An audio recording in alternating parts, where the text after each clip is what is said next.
two lines need not intersect in 3D space. If they intersect, they lie on a plane. Now we try to visualize this. Imagine something like this. Now immediately you know that if you keep looking at it, you can visualize that it is on the same plane, both the lines. But if you try to bend your mind so that you think that one of the lines is behind the other one, then they don't lie on the same plane. So let's look at it analytically. Let's say L1 and L2. L1 is R is equal to A plus lambda alpha. And L2 is R is equal to B plus mu beta. Let's not look at this. Let's keep it a little bit away from each other and see whether they are coplanar or not. Okay, so let's say this is alpha, this is beta, this is A, this is B. Its position vector is B, its position vector is A. So L1 passes through A, position vector A. L2 passes through B, position vector B. L1 would be coplanar with L2 if they intersect. Let's say this is L1 and L2. Now that implies that the plane containing this, so let's say the whole thing is in a plane. Let's call it as pi. So plane containing L1 and L2 is parallel to AB, alpha and beta. Remember, we are not saying L1 and L2, we are saying the plane containing L1 and L2. That is, pi is parallel to AB, vector AB, alpha and beta. Now, we also know if they are parallel, and more importantly, they lie on the same plane. L1 and L2 lie on the plane. That means these vectors are on the plane itself. That means the scalar triple product is equal to 0. Now remember, scalar triple product gives us the volume of the parallelepiped defined by the three vectors. So this is, remember, scalar triple product. Now what is this? Let's say we have one vector here, one vector here, and one vector here.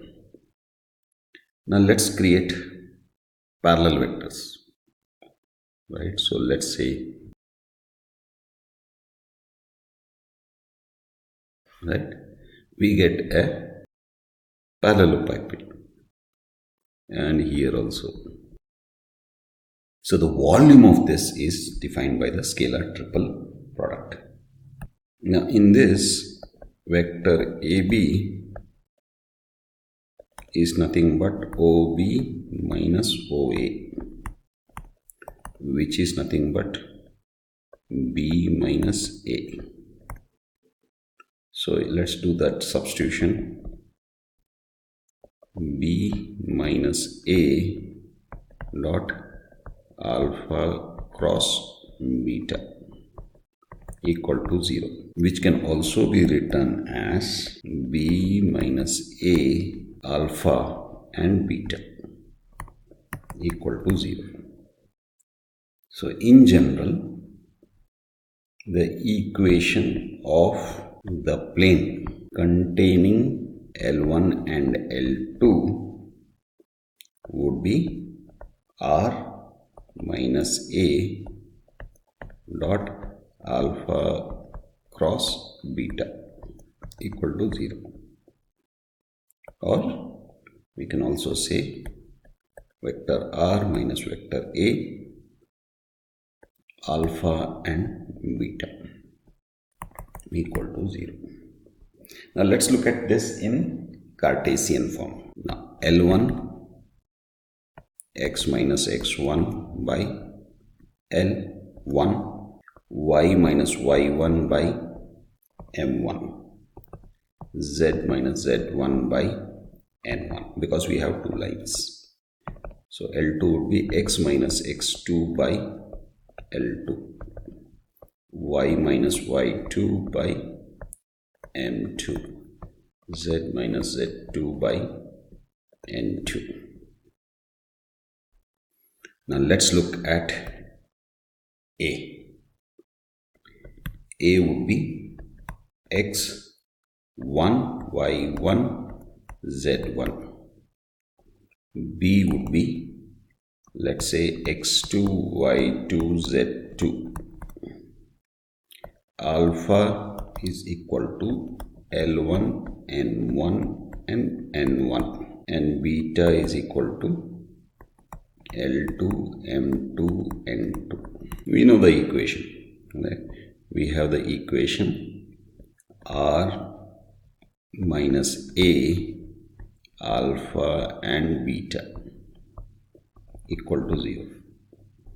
Now let's put it in the, so in the determinant form, it will become x2 minus x1, y2 minus y1 and z2 minus z1, and this will become L1 m1 n1 L2 m2 n2 equal to 0. That is the condition. Now the equation of the plane containing L1 and L2 would be x minus x1, y minus y1, z minus z1, L1 m1 n1, L2 m2 n2 equal to 0. See, the difference is that here we have 2 points. So x2 minus x1. Here x, y and z are an arbitrary point.